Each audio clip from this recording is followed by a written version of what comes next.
Hello, this is George Senda, and this is Donald Trump talk. And I'm going to spin this around. There you see the man himself, the President of the United States.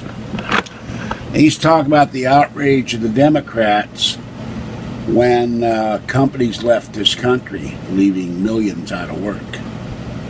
They said nothing. And yet when 109 detainees, 109 people are detained in an airport, and we allow over 300,000 refugees into this country every year, and a lot of them are Muslims. And the pictures on this video show a crowd of Muslims in New York City last year. Their imam and his follower were assassinated, were killed. And who did they blame? Did they blame the Latin killers because they found the killers? They arrested him. Nope, they blamed Donald Trump, which is ridiculous. Now, under Jimmy Carter banned immigration from Iran when they took our hostages. Not one word for the Democrats. Back then, of course, they controlled everything back then. The House, the Senate, the presidency.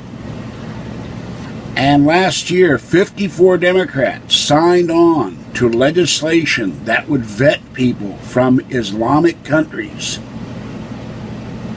Would vet them to make sure they were not going to come here and kill us.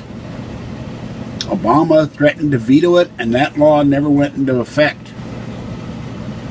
But this new immigration order by President Trump has the same countries that Obama set up for vetting.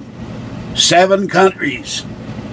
Now, sadly, he doesn't have the one big country, the country that's been funding all this crap, that's Saudi Arabia. He should have that. We shouldn't have anything to do with Saudi Arabia. We don't need the oil anymore. We got it surplus. But Trump talked to the king of Saudi Arabia the other day about terrorism. This is not about Islam. It's not about Muslims. It's not about discrimination. You can't escape liberals. They're everywhere. Downstairs is a car. It says, save Mother Earth, keep the treaty. I guess that's the pollution treaty. Or a global warming treaty. Who knows? I'm having an argument with a friend of mine who maintains that our weather is all the fault of man-made global warming, and yet we have a sun that's going into a down cycle, and it's getting colder. The biggest thing in the universe to create global warming or global cooling is the sun. And he said that you don't have any reputable scientists. So when I posted from a reputable science journal, sent him the screenshot, he ignores it like all liberals do. They ignore facts. And you had Chuck Schumer crying and Elizabeth Warren with her little red megaphone saying, you know, we will have our words heard. You can't help but have liberals heard. They're everywhere. Screen Actors Guild last night. What do? They talk about their films or their television? Nah. Can't do that. They talk about Donald Trump and they attack Donald Trump. When I watch actors, I don't want to hear politics. I want to hear acting. I want to hear them talk about their craft. But you don't get that anymore from Hollywood because most of them are leftists, and the ones that are conservatives don't openly say it for the most part. They know they'll never work in that town again. So you got 109 people that were detained. They were questioned at the airport. And you know what? They were allowed into this country. And you got people in other countries not being allowed because President Trump doesn't want them to come here and kill us if they can't be vetted.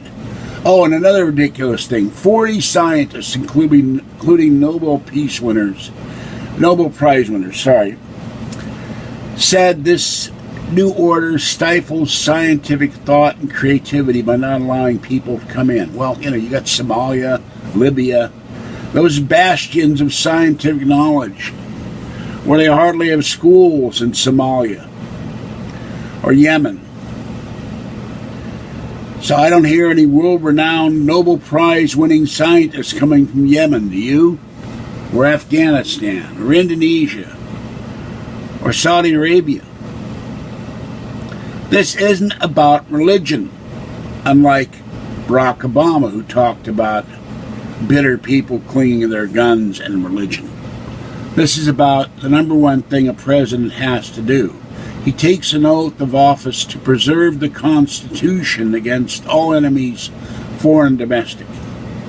Now, that's not a real oath in a sense, as far as I'm concerned. It's a symbolic act. What it really means he will protect the people of the United States of America against all enemies, foreign and domestic. We already know who the foreign enemies are. They're the enemies of freedom. They're proponents of Sharia law. They're proponents of terrorism. And we know the enemies domestically are. They are the Democrats, the leftists, the marchers, the arsonists, including the 12-year-old son of Drew Carey, who's now in hot water with his father because he set something on fire and said, F President Trump. These are the kind of people that are the enemy of freedom. Because if you don't agree with them, they attack you, they shut you down, they stifle you, they character assassinate you like they do President Trump. No dissenting voice can be heard. And they would have people come in and kill us in the name of political correctness, expediency, or saying it's discrimination. It has nothing to do with it. So think about that for a minute when you see these mobs of protesters who have nothing better to do, and a lot of them are funded by the evil George Soros. All right, this is George Senda, the guy from Pittsburgh. Have a great evening. Stay safe out there, and I'll catch you next time. Bye-bye.